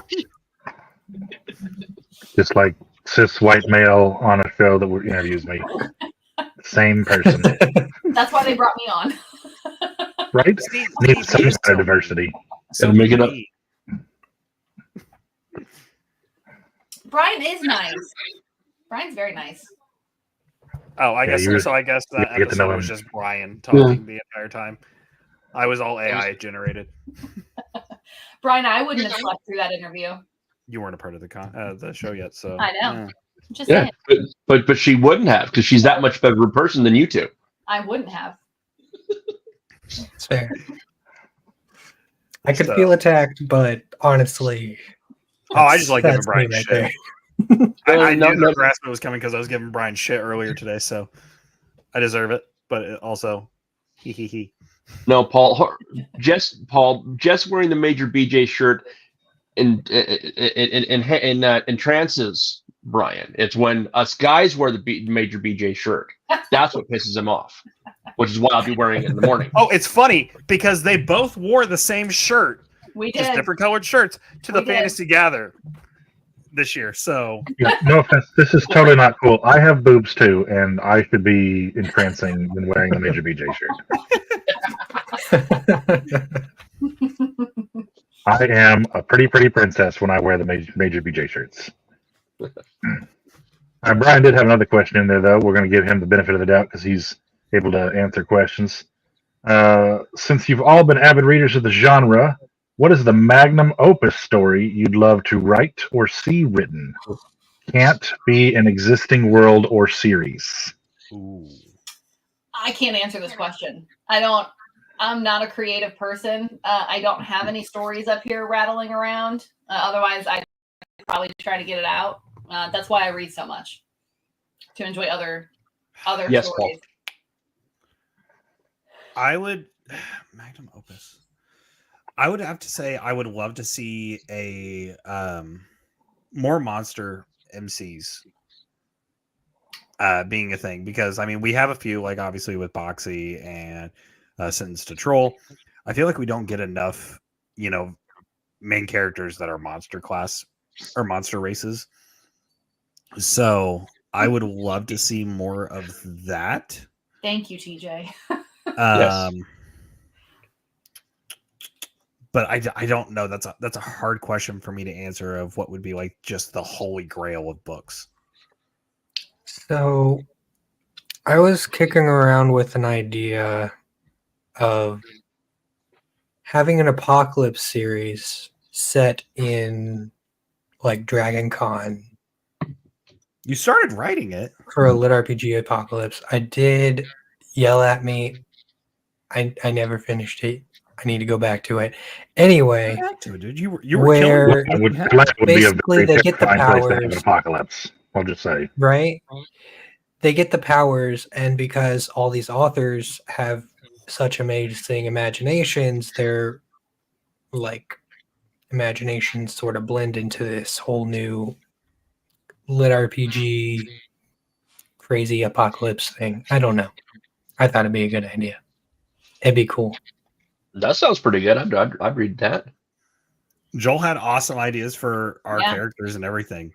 Mhm. He had me being a paladin with a venom mage like subclass, so I could essentially just torture people by poisoning them and then healing them.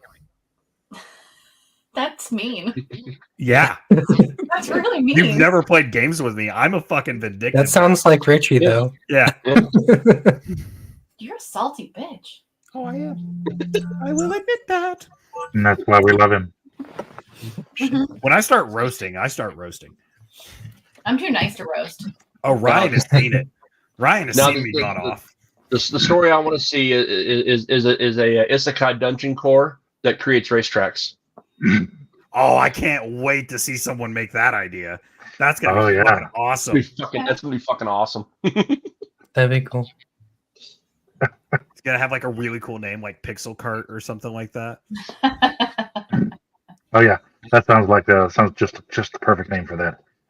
Pixies and Kyers, something along those lines. Ryan, did you have a magnum opus? Sorry, Ryan. I had to throw you under the bus there a little bit there, man. No, that's perfectly fine. I have started it. It is actually on Royal Road now. 2 chapters are out right now. The 3rd one will drop Friday. So yeah. Magnum opus for me. Oh, that's a tough one. I've actually been writing books, so I think as much as we see dragons and things in there, and I had this idea a while ago, and I did write a book about it, but it was shit, so I didn't take it any further. But it wasn't that bad. Eventually, and is an actual dragon writer book. Like everybody dreams of riding dragons. At least everybody sane dreams of riding dragons, I think. So I would love to see something really amazing come of that at some point in time. There's Alchemy Online has a really good like dragon riding like premise to it. Have you read that one yet? Mm-mm. James, is the dragon sentient or is it just like a mount? Sentient. Okay. There's a whole thing there to it. It's Sound Booth does the that sounded dirty. Now I was gonna say, does it get spicy? Because that's what. Yes, it actually does. It does. I'm in. It was fucking left field for me because was it actually fucking left field or fucking in left field? Probably both. A little bit of both. So it's a VR game set in kind of like an apocalypse setting world where the world's kind of gone to shit, and they upload themselves to a game world so they can survive, kind of like VGO, except it's a virus, not a meteor. And it's so fucking good. It is so fucking good. I cannot recommend it enough. 6 books, and I think 7 is coming soon. I don't know. I'll have to talk to JTJ about it because it's Justin Thomas James, Jeff Hayes. I think Annie and Lori both are in it.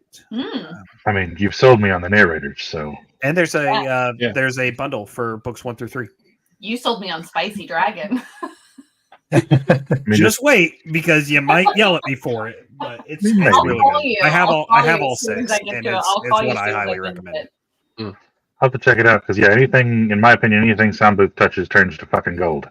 So punching a dragon in the mouth and saying "Welcome to Earth." All right, so Josh is channeling his inner Will Smith right there. I mean, technically, All the Skills is also a dragon writing book. Yeah, I was going to mention All the Skills. I haven't done All the Schools either. Oh, you need to. Dragon writing. I think you'd love it. Busy. No, that one is actual dragon writing. That's not dragon fucking. That's dragon riding. I was like, you're not selling this differently than what Jess is saying by saying it's actual dragon writing. Like that's still the same words. Yeah, still no difference. It's not spicy harem, it's spicy harem. It's like the same word. You can't just okay, it's not a dragon mount or mounting a dragon. Dragon mount. Yeah, it's reverse. It's dragon mounting, not mounting a dragon. Everybody dies is really the name of the stuff. The deal. There's no winning. Steve, you are solid gold. You should not be scared of that. You are solid gold, Steve. Steve, we love you. Yes. You're amazing. Go check out Steve Campbell's books, guys. He does an amazing job with his narration. Oh, hell yeah. I'll give shout outs. I don't care. Yeah. No, that's the whole point of our show. We hype up. That's what we're here for. Yeah. If I ever get my books written, Steve is on the top of my short list for my narrator for at least one of my books. So, And also, a cool thing about doing the show with our little reputation that we have is Joel and I are actually characters as headmasters in TJ Lombardi's newest book that he has coming out, Golem Master. Sweet. And I cannot wait to hear who narrates it and what their impression of Joel and I are.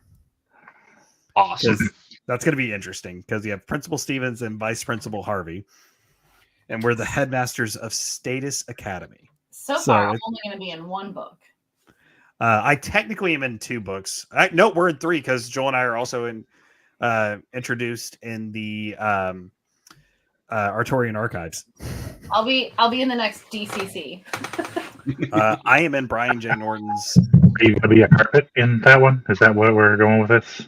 What? So you're going to be a carpet in that one? No. I will not be a carpet in the next Dungeon Crawler. Carl. No, she's gonna be a dragon rider. I will. No, I will be. I'll be in the next Dungeon Crawler, Carl. But not. Matt would only probably put me in the next Dungeon Crawler Carl book just to have me stomped on by a big ass foot.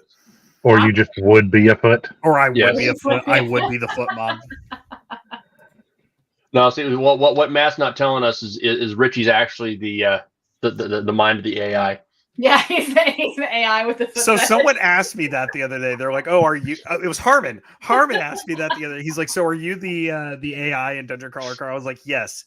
Matt based the AI off of me before even meeting me. He knew. He just knew. All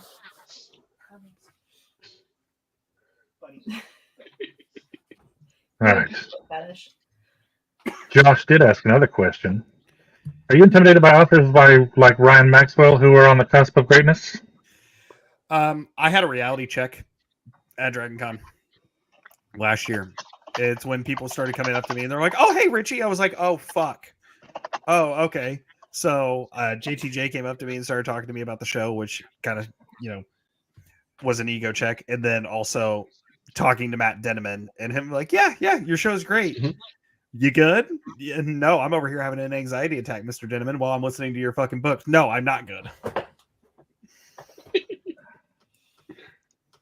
So, yeah, it's a lot. It's very intimidating, especially when like Dakota Kraut looked at me this year and he goes, "You're the stats guy." I was like, "Yeah, Dakota, I am. When are you coming on my show?" How does one fuck the edge of greatness? You grab greatness, go to the edge of it, and fuck it. I don't know. I was gonna say, preferably with some soft Kenny G music, a little bit of Songbird playing in the background. Is there a stripper named Greatness? Light some candles. That's good. Put out a charcuterie. Get some extra lube because the edge of greatness will take. Yeah, very carefully. Joel, I know you got to get ready to go, buddy. I think we're gonna go till probably till the after party. So dip out when you need to, buddy. Yep. Yeah, Joel has to go be an actual. You're muted. You're fucking muted. Can you hear me now? Now we can. Yes. Cool. So yeah, I am gonna head out soon. I do want to say thank you for our host for tonight, and thank you for the audience. For knowing me. And fuck Richie and Jess is amazing. I told And the after party. I'll do that later. I mean, yeah. So for those who don't know, Joel and I have been friends for almost 13 years now. So our friendship is legitimately us just insulting each other. that sounds I mean, kind of like the relationship I have with Brian. Nah, it's better. It probably is. That's what I'm just saying. Just insulting each other is really what it is. Right. Okay. Well, I will say go hang out on our Discord and look into us. We love the community. And Indeed. I'll leave it there. You guys have fun. All right, later, buddy. Have a good night at work. Later, Joel. All right, cool. Hey, so since we're still talking about Dungeon Crawler Carl right now, I got Josh threw up another question earlier. What was your opinion of the Iron Tangle in Dungeon Crawler Carl? It was very confusing. I got to remember where the Iron Tangle was. It was very. That wasn't the 100 grams, right? No, it was the trains. The trains they took back and forth. Oh, third book. Yeah. Okay, so the cookbook anarchist. Yeah, Dungeon Anarchist. It was a lot Which for me to take in. Just dropped, by the way. I'm gonna The give Matt a physical plug right copy there. of the the new hardcover just publisher. dropped. Which those covers are cool. I only have book 1 because I haven't seen book 2 or book 3 out in the wild at all. And I don't want to order it because I want to buy it in a bookstore to give that support. I don't want to order it from Amazon. I want to go straight to where, like my local bookstore, I'm trying to get LitRPG into there because I've been ordering all of Legion's books just to make sure they will start carrying them. I've pitched LitRPG to them. It's a growing genre. Barnes and Noble is where I'm picking mine up tomorrow. So I got my first one at Walmart, but my Walmart hasn't gotten book 2, and either one of them hasn't gotten book 2 because we have 2 in my town. Oh. I ordered my second one. I've ordered both of them from Walmart, but they got shipped to me. So I did that with Jez's Arise books, the first 2, because that was my birthday present to Joel last year. Was I ordered those books, kept them on my shelf, making him think they were mine, and then I took them to Dragon Con to have Jez sign them. yeah, I'm making Jez sign mine in Vegas here in a couple of weeks. I have all of Underverse. I don't have any of the Arise books. I need to get the Arise books now. I'm a little bit biased on the Arise books because that's like the first LitRPG book that somebody put me in. So I love the Arise series. Probably, I think it is my favorite of Jez's books, but I'm also partial to the narration for Chris Boucher and Jessica Threet because they are fucking killer at it. Good job. Fabulous. But I love Wayne Mitchell and the Underverse series as well. So I mean, I bought the first and second editions of everything that was available for Underverse. So yeah, the Underverse. I didn't really care for the initial narration on the first editions of Underverse because those levels were just a little bit off on the prompts. But the second edition was definitely an improvement, and I think it's worth the money. The story both ways. I loved it, but I don't. But yeah, it was just the audio for me that was a little bit of an issue. But I still listened to it, and after I think it was the second or third book, it calmed down. Also, shout out to Rise of Mankind since we're just giving Jez's stuff a shout out. Yeah, he's sleeping right now. I know that. I know that it's like 1 o'clock in the morning for him. So I mean, Brian's here, so what's his excuse? Yeah, he's old. Brian's drunk, and I don't think he has kids. Okay, that he knows. I can use the not having kids as an excuse. Brian makes an awful lot of jokes about Irish people going into places and leaving with more of them. So there's a possibility he just doesn't know about kids. This is true. This is very true. So I saw Josh's comment of when I finally publish my series, I want to promote it on the pod. We are always looking, for guests and everything. We're booked for the rest of the year. I think with everyone I talked to at Dragon Con this year, and with how much Jess and I were just promoting the show, we're booked until the end of the year. Even if we did an episode every week going to the end of the year, I still wouldn't have enough time to get everyone on. So we're looking for, guests for starting next year, but just message me. That's all you gotta do. Just message me. If it's up on Royal Road, I'll fucking start reading it. I'm reading Harmon's new Doom Survivor system, and I love it. Or Doom System Survivor. TJ, we just got a call that Brian wants to support Jess, so we need you to make a major BJ bra for her, please. Thank you. You know what? I'd wear it. She would. I'm sure you would. I'd wear it. Steve, I wanted to get you on. I just have been nervous to message you, even though I've messaged you about my narration last year. So, Steve, shoot me a message. I'll make an emergency episode right now. Steve, shoot me a message. I'll take care of it. Steve is a wonderful, wonderful Canadian person, so he's very nice. Make a what? If you're gonna look, I'm just gonna say it. If you're gonna make a bra for Major BJ, you better make a bro or a man's ear as well. Okay? Yeah, because I will wear the shit out of that. We're talking about a Major BJ bra. Major BJ bra for Jess. I'm talking about a Major BJ bro or men's ear on top of it. Yeah, we gotta get some for the boys. I'll wear it. Gotta support. Can we get a crop top Major BJ like shirt? I'll do it with some Daisy Dukes. Some boy shorts. I don't know, whatever. Major BJ wife beater, all of them. Can always do. I'd wear that too. Whatever's got Brian's face on it, count me in. Oh, yeah, of course it would work too. Yeah, there you go. Obviously, we'd send you pictures. My dirty ass mirror again. I have a clean mirror.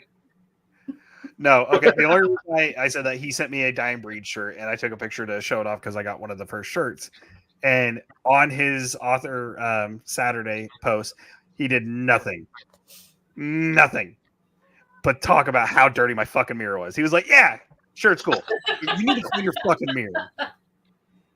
It's not weird, Josh. It's okay. Yeah. Don't worry, Josh. We are all titillated by the thought of Ryan and a bro, so it's okay. It's only awkward if you make. It's only weird if you make it weird. Yeah. Jordan Con's gonna be wild this year. I can't wait. It's gonna be awesome. Do we have another question by chance? We had one more. Yeah, there's one more Do you sitting have any there. thoughts about the time spent outside the game? Like So, when the like, main real world character stuff. has. Yes. Yeah. I love it. I think it adds a little bit more to the character development. Gives us a little bit of a taste of like who they actually are. Here, I'll go ahead and give a big shout out. It's one of my favorite series. I love it so much. Rogue Dungeon by James T. Hunter and Eden Hudson. No, Brian. No. It's fine. We can live without Brian at Jordan Con. I can't. Yeah, can you have me? I can't. And do it. me. I need Brian. I just don't have the beat. So Rogue Dungeon gives some of the best character development outside of the game for a character in that series. And shout out to Scott Bayani, also known as Poner Boner 007. Yes, that is his gamer tag. Okay. It's fucking amazing. Okay. So another one I absolutely highly recommend reading. So we have them all, Jess. We have them all. So you just need to get to them.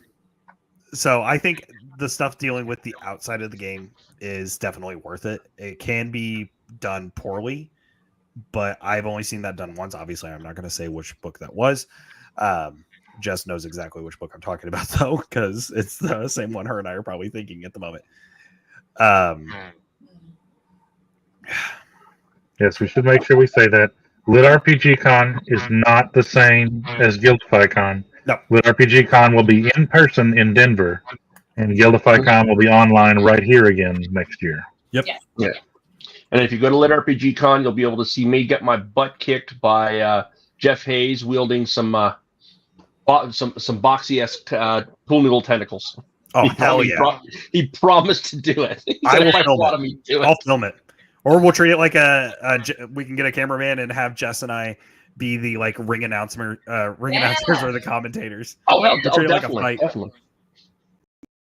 He's going to yell at me too. So Can't or won't, Josh. Josh, we need you there, buddy. We need you there. We Oh, need yeah. everyone there.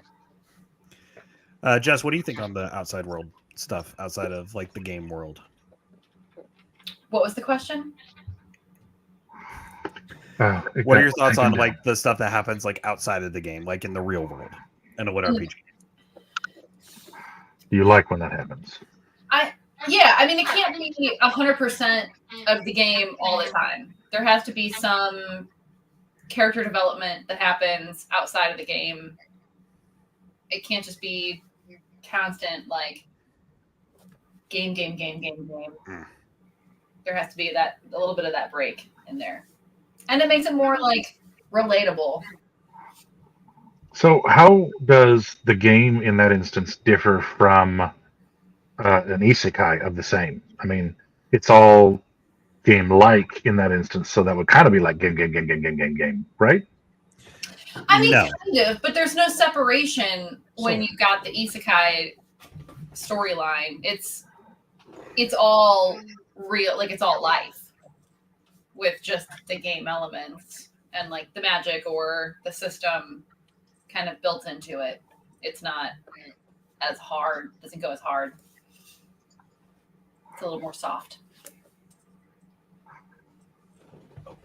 Interesting. Yeah, I personally am a little bit more a fan of the isekai than the game style. It breaks a little bit of the immersion for me when they go back to the reality of coming out of the game. Now, again, there are plenty of books that do it very, very well. Like I said, I mean, I'm a pretty big fan of Sentenced to Troll. in the way that they did that, and the fact that he was literally sentenced to the game and then came out and decided to go back. Yeah, it was really, really good. But I really love the full immersion of there's no out of this, there's no way back. You're stuck in this world now in the isekai thing. Life So you're Reset, really experiencing it. I think is Life Reset's a good one. Yeah, I do like Life Reset as well.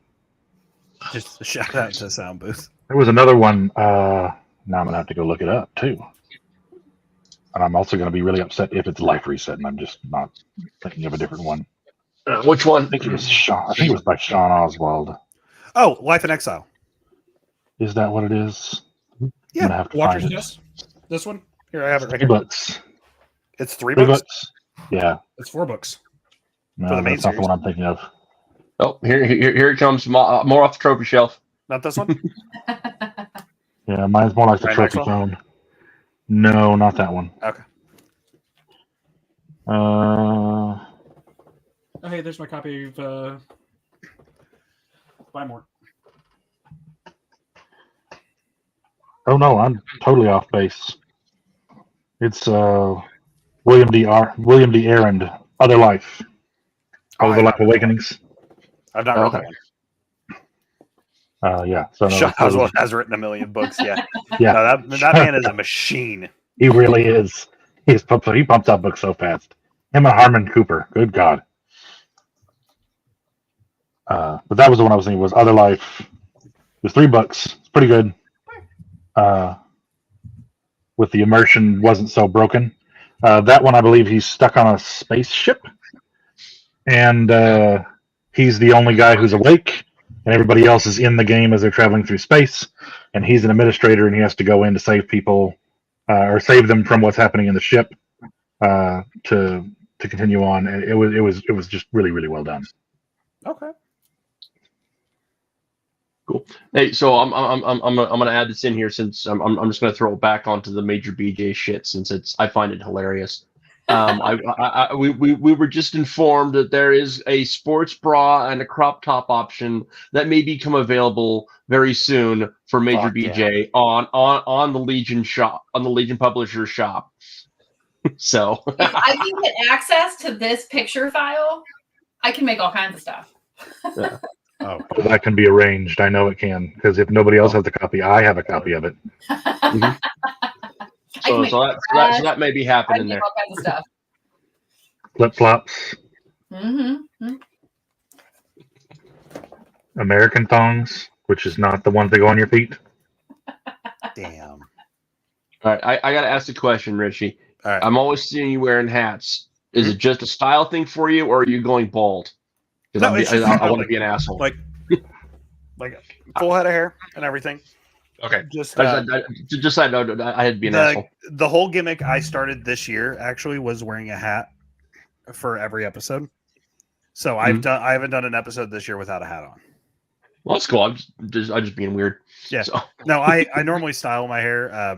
I don't get to wear it at work anymore just because I have a actual like in-store job at the moment while doing my narration. So even when I'm in the booth, I'm wearing a hat. Cool. So Josh did have another question. What's your favorite cultivation that isn't Cradle? ooh. I'd have to think on that because there's a few that have cultivation like systems, but aren't really considered LitRPG.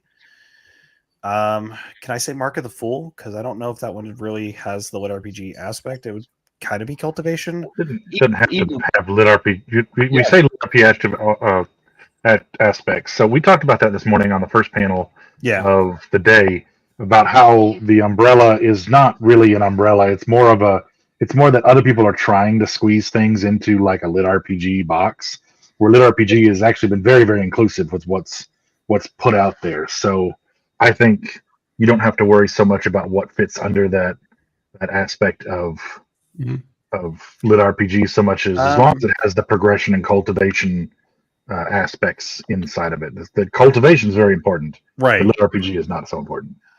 Then I'll go with I'll probably actually go with Arcane Ascension then by Andrew Rowe. It's a good one. Because it's very cultivation, like it's got the progression there, but it doesn't have the stats or anything like that.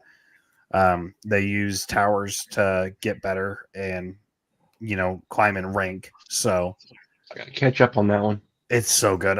The fifth one has I love it. audio release of next year. Okay, well, I can still grab the fourth one. I haven't got the fourth one yet. So Fourth one was really good. Have you caught up on the Seven Sacred Swords as well? Because you'll need to do that no. before you do the fourth one. no, So I haven't read that one yet. So the way you do it is read books 1 and 2, then read all the books of the Seven Sacred Swords, because where book 2 ends, the first book in the Seven Sacred Swords picks up with Kira Solarian telling the story of how he got Dawnbreaker and everything. And then where the third one ends is where book 3 starts with them getting off the train robbery and everything. Yeah. So cool.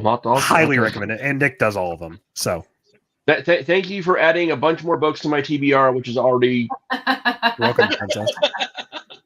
Richie's really good at that. I am very good at that. I have not read Cradle. Cradle's okay, good. because I need more stuff anyway. I got Audible credits burning a hole in my pocket. So that one I highly recommend. That's probably one of my go-tos. If I that's a comfort listen for me.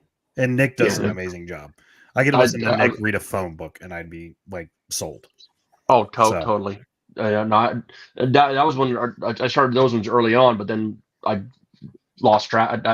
They got shuffled into the back when other stuff was coming out. So, man, Arcade Ascension is definitely on my list.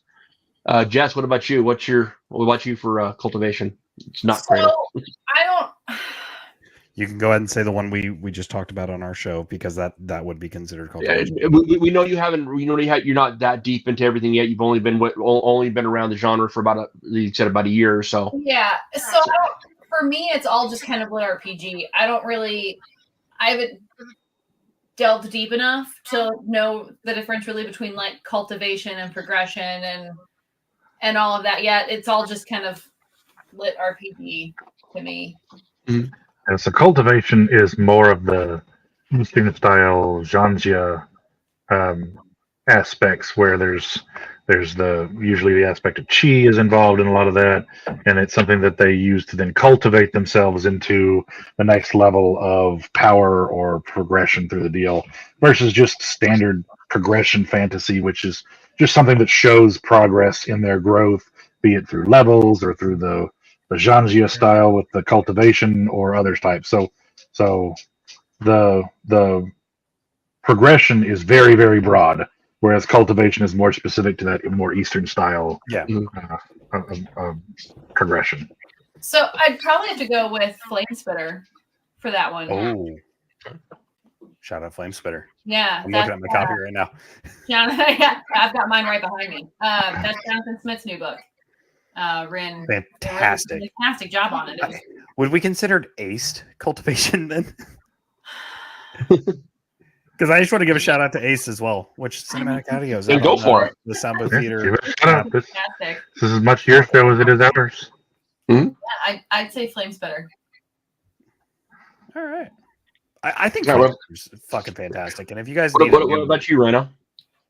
I'm going to throw one out there that no one has mentioned, and I don't see talked about it that much anymore. It was for a while, and that's Silver Fox and the Western Hero. Ooh, not read that good one. Choice. So good. I love that one so much. I mean, I love Beware of Chicken, and I loved Beware of Chicken. Farmer. The oh crap! I just lost the name of it. The farmer for cultivation. Farmer.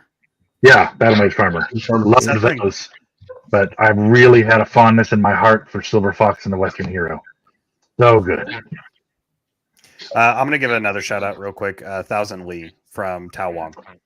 Yes. Another fantastic Also a good one. That was an awesome job. So was Rose's First Fist. First Fist is fucking phenomenal. Ooh, I haven't got to that one yet. So that was one of the episodes I was really looking forward to, because we had Rose on, Daniel Wisniewski, and Rebecca Woods. And it was just me. Joel couldn't make that episode because I think he was asleep when I did the live for it. Pardon my yawning. Well, it was during the day. He works nights. So, but that was one of the last shows I did out in Colorado before I moved back to my home state. And we had Rose on with Dan and Rebecca, and that was our first episode we did as our Silver Tongue episode, which was essentially just to promote the book. It wasn't to get to know the author or anything. It was literally just to promote that book. And it was such a good time. Yep. 1,000 Li is a slow burn, but it's got a heavy payoff. It's got a very heavy payoff. It's so good. Also, I will say Climbing the Ranks, Tao's newest series, is another really good one for cultivation. So there's a lot. There's really so many good ones. All right, so since we're kind of rounding out a lot of the styles here, tower climbers. Yes. You got a favorite tower climber? I guess you could say Arcane Ascension would probably fall into that one as well, because that is a tower climber. But if we're gonna go with a good tower climber, I'm gonna bring it back and shout out Tokens and Towers again, because it's a tower climber. Yep. Through and through, this book is a fucking tower climber. And I mean, look at that. Hamster Beanie riding a moped. And remember, the hamster beanie stays on. Hamster Beanie stays on. Hamster Beanie stays on. Never comes off. So have you read those ones yet, Jess? I have not. Oh, you need to read that, then you'll understand. It's so good. It's so good. I'm just making mental notes here of all the books that I. Yes, I'm creating a spreadsheet for you, right? It's going to be so many books, so much time. You got traveling time coming up, so yeah, I got a lot of traveling time coming up, so I'll need something to read on the airplanes and. And of course, there's Dungeon Core and Station Core books as well. Mm-hmm. Thank you, Stephen. For True. Which happy release day to Stephen and Jeffrey Falcon Lounge with the audio release of Station Company Core 3 yesterday too. Congratulations! So shout out to that, because Jessica 3 also narrates that one, and it's so fucking good. Well, I want to throw out the one that I haven't read this in a long time now, but it was one of my favorites, and I still have a fond place in my heart for it. Is Jacob Tanner's Tower Climber. Yes, That is a really good one. Doesn't Steve narrate that one?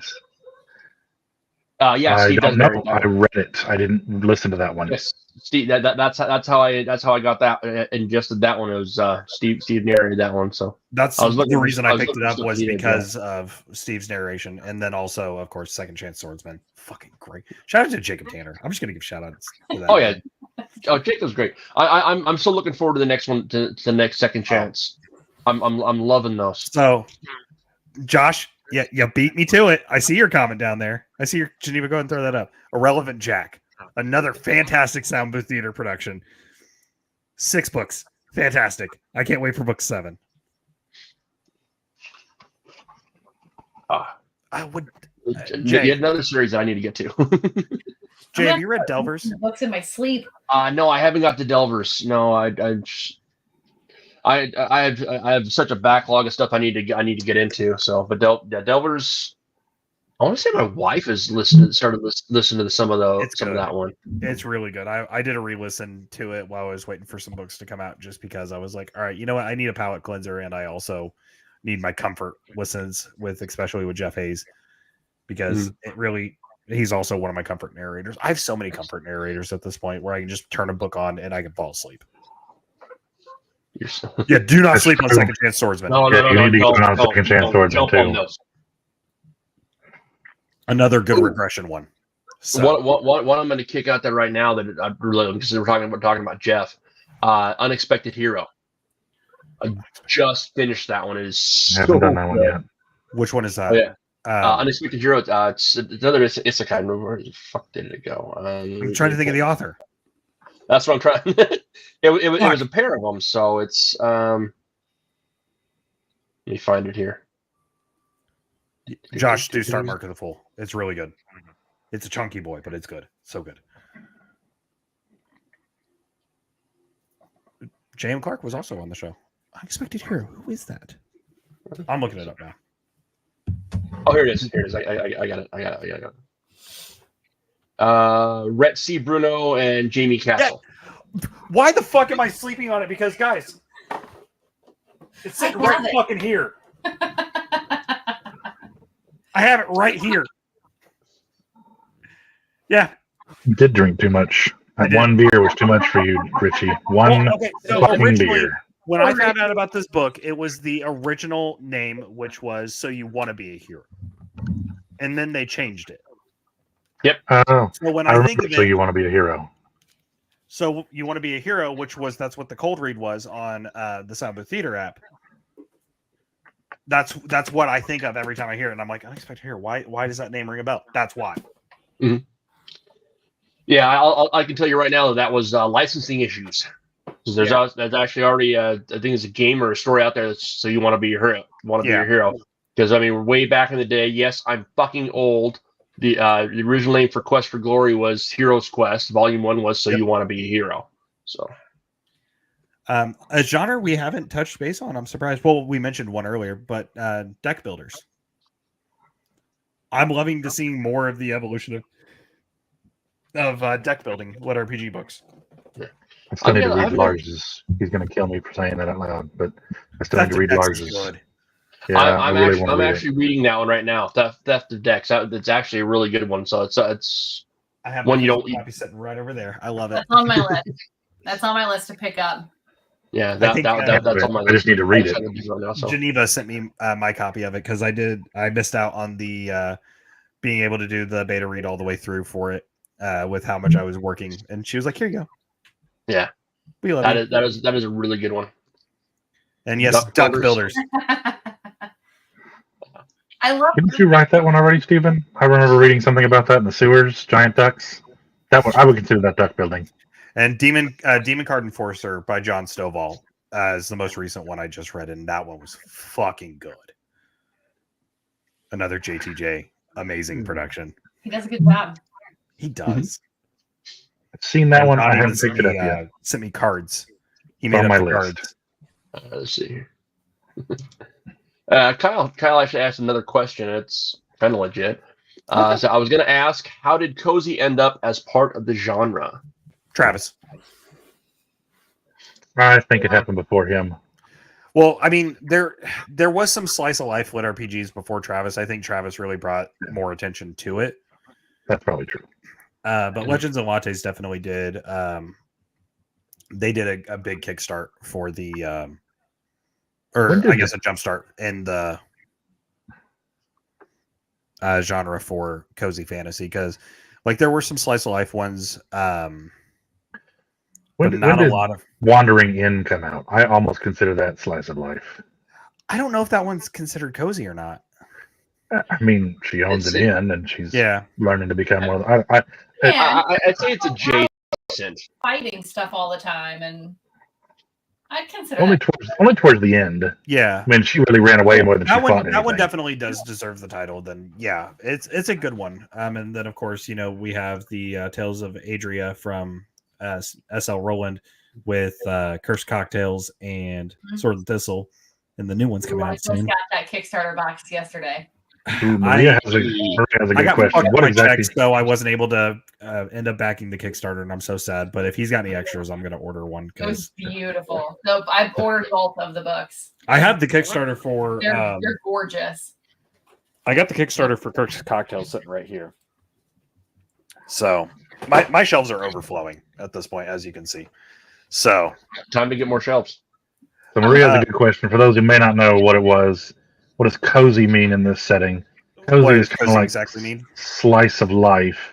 It's not a fast-paced fighting action adventure style. It's more of a day-to-day lifestyle of how somebody interacts with things. There's still an overarching plot line and usually a big struggle that happens near the end of the book, but it's not big battle stuff. Yeah, it's more living. Yeah. I mean, there could be big battle stuff in it because I mean, Sword and Thistle and Cursed Cocktails do open they have battles that have happened in them, but it's not the main focus. It's all about the character's journey, and that's what I like. I like seeing the character growth in cozy books and everything. So I do too. I highly recommend some cozy books. Son of a Sailor by Marshall J. Moore has become a very, very favorite of mine, and that one's really good. Which shout out to Marshall Moore. I follow him on TikTok, and I met him at LitRPG Con, or not LitRPG Con, Dragon Con last year, and he's just such a delight. He's so wholesome. So yeah, Brian, the answer is no. We won't get the lights up in time for Santa. I ran away to Evil. I never do. That one's really good too. He was saying that would be one of the. He's saying that would be one of the problems in a cozy fantasy. Yeah. Is will we get the lights by Christmas time? And the answer would be no. No. I would do it. Damn it! I would be out there on a ladder with a bottle of eggnog in one hand. All right, Griswold, calm down. We're gonna have a merry fucking Christmas. There's so many. That's another thing with the LitRPG genre is it's ever expanding. It really is. So there's new stuff being added on a weekly basis at this point.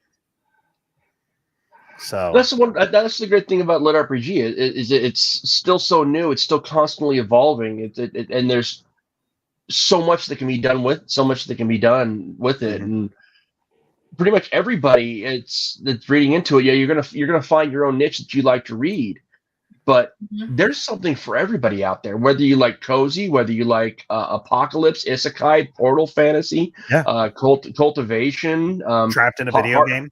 Trapped in VR. Hardcore crunchy stats. I really like the crunchy stats. Harem. Romance. There's a little bit of everything for everyone. Also, so we just got our 10-minute warning. Yes. And there's an after party in the LitRPG Discord at 10 o'clock. So be sure to come hang out with us, because I'm sure I will be getting harassed for a little time while I'm there. So join that Discord as well. It's not the Stats Discord. It's a different Discord. Yeah, it is it's not a better Discord. It's a different Discord. Nothing wrong with your by my statement. I might stop in, but it's also almost my bedtime. Yeah, same. I worked all day, and I got some Clash Royale to play while I listened to. Jess, don't tell these thirsty boys you're going to bed. I need my beauty sleep. I'm sorry. It takes a lot of sleep. Not according to a lot of what's going on in the chat over here. You don't need that kind of beauty sleep. So, you know what? Since we're coming close to our end for the episode and everything, and this has been just a fun time. On Stats, we have a tradition, and it's a little thing we do of, hey, what you been reading? So I think we should carry that over to Guildify Con. Yeah. And you know what? Since 3 of us have been on Stats before, but one hasn't, we're going to start with him. Jay, what you been reading? Hey, you're going to be on the fucking show, you dickhead. Lunar's giving a whole different type of show. I gotta look up to my name. Okay, let's see. I'm gonna go multiple. Listening. I just finished Unexpected Hero today, so I think I'm gonna go grab the next Arcane Ascension book or Sword of 7 Stars. So I'll get with you on those. Reading. I'm currently reading Theft of Decks. Although I am another question here. I said, Jesus, Geneva, pick another comment. So reading Theft of Decks, but I am going to put that down for a minute. So sorry, Lars, but that's okay because I got to pick up and get the beta read done for Jack Field's new book. I downloaded it earlier too. I'm going to be fucking diving into it. I haven't had a chance to get to my tablet to get it yet. And then of course I am trying to write 2 different books now. So both in LitRPG. One is Apocalypse and one is Fantasy World. Both in LitRPG. And I'm a dungeon mob in one of them. TJ, you're not wrong. Yeah, no, you're dungeon core in one of them. You're dungeon core. Oh, I'm a dungeon core. That's a mob. Ah, yes, the dungeon whore in one of them. That would be a great job for. I am the dungeon whore. Oh, I could actually do that. I could, but yeah, that would work. So that's the mischief that I'm up to right now as far as reading, listening. So cool. Just idea. Have me be the Lampleg shade, or from Christmas Story. We'll see. That's that book's actually spelled out right now, so I'm actually starting on a new. I'm actually starting on a new one. It's gonna be kind of cozy adjacent. It's one thing that I've never I think doesn't get enough love is crafting, more crafting stories rather than battle stories. So that's the new one that I'm working on there. It's just going to be a blacksmith. Crafting in Quest Academy. There's quite a lot of crafting in Quest Academy. Sorry, my stutter's starting to come up. I'm getting tired. Disclaimer, because it seems to get tagged a lot with it. Quest Academy is not a fucking harem book. Oh God, no! I'm adjacent. It's fucking college. That's all it is. There is one. Two. There's one. Two. They hook up like 2 or 3 times. But, I'm saying there's only one actual love interest, and that's Hannah. That's and Brian does her dirty in book 2. So he does. He does. Her dirty. All the other female characters are just friends. That's all. It's just fucking college. It's just fucking college people. They just think he's attractive. Are you not allowed to have attractive friends? I have attractive friends. I'm not the attractive friends, but I have attractive friends. I have attractive friends. You're pointing the wrong way. You're pointing at a blank area, so he is probably not. On my screen, it's pointing at Ryan. So okay. On mine, it's no that way. Jess is that way for me. So. Well, I either way. So yeah, whichever side Ryan's on me on your screen. Just this whole circle. All right, we got 4 minutes to wrap it up. So Ryan, go next. Listening to Bimart right now. I just finished up. What was the other one I was listening to? And of course, now I'm gonna roll over that one. I just finished up Heretical Fishing, the first one. Loved that book. And then on the list of people. Yes, and then reading. I am on. I'm reading Oslo's One Flew Over the Dragon's Nest on Royal Road right now. That's the big one I've been trying to get all the way through, and I'm behind, and he's gonna kill me. So, fucking Boslo. So right now I am listening to Team Sports with Monsters Book 11, and once I'm done with that, I'm going to start my beta read for Magic's Mantle 4, which I'm very excited about. Did I send you the link? The last physical book I read was TJ Lombardi's Enmity, Book 2 in the Scalpel Chronicles, and I don't know what I am going to start next for my physical book. I still need to pick it out. Okay. I've got so many to choose from. I really just, I don't know. I just don't know. So for me, I am currently listening to Returner's Defiance by Bruce Centaur because I'm on that Bruce Centaur. Keep going. I'm counting. Keep going. I'm also, I've been reading this one for a while because I'm narrating it, but Eldritch Knight Book 2, which is in the Haven Chronicles by Timothy McGowan. That'll be done by the end of the month, and I'm very excited. Physically reading, I am reading Beers and Beards, An Adventure in Brewing by Jolly Jupiter. That was a good one. I love it so much. Let's see where it was really good, TJ. I really liked it. So Joel has me also reading World Keeper, so I've been listening to that, and it was really good. And Doom System, Harmon's new book on Royal Road. So is that it? Yeah, that's it right now. It's only been a week, and I started my new job, so I haven't had much time to listen. I'm shocked. Usually, it's like I would need both hands and both feet. Well, I'm not in the field as much anymore, and I can't have my AirPods in constantly. So that's definitely why I like the audiobooks anymore, because I can wear my earbuds while I'm driving around delivering shit. Yeah. So. I mean, when I'm gaming, I still listen, so that's part of the reason I've been able to. But I've also been trying to spend as much time as I can in the booth. But yes, well, TJ, I know I'm trying to be an actual adult. Okay, yeah, I get to listen to my adulting sucks. Don't be an adult if you don't have to read when I'm in bed. Sucks. Oh, Kyle, it was really good. It was very good. But I want to thank our mods. You guys are awesome. And thank you for Geneva for letting us do a stats takeover. It wasn't what it originally planned to be, but it still worked out. It still was fun. Joel, I know he's been reading a lot of shit, but I know we're wrapping up on time. So Geneva, check go ahead out and come the to after the party. It's a sentence like, a Sopranos episode. Come to the Discord so we can do stuff and everything. And yeah, cold reads next week on the 30th, I think is when Jess and I said. But be sure to watch out for stuff in the LitRPG Legion page on Facebook. We post our updates there. And come hit the after party, guys. We'll be there. I'm gonna go with that. Everybody, Queen Wave. Queen Wave. See you in the morning, guys.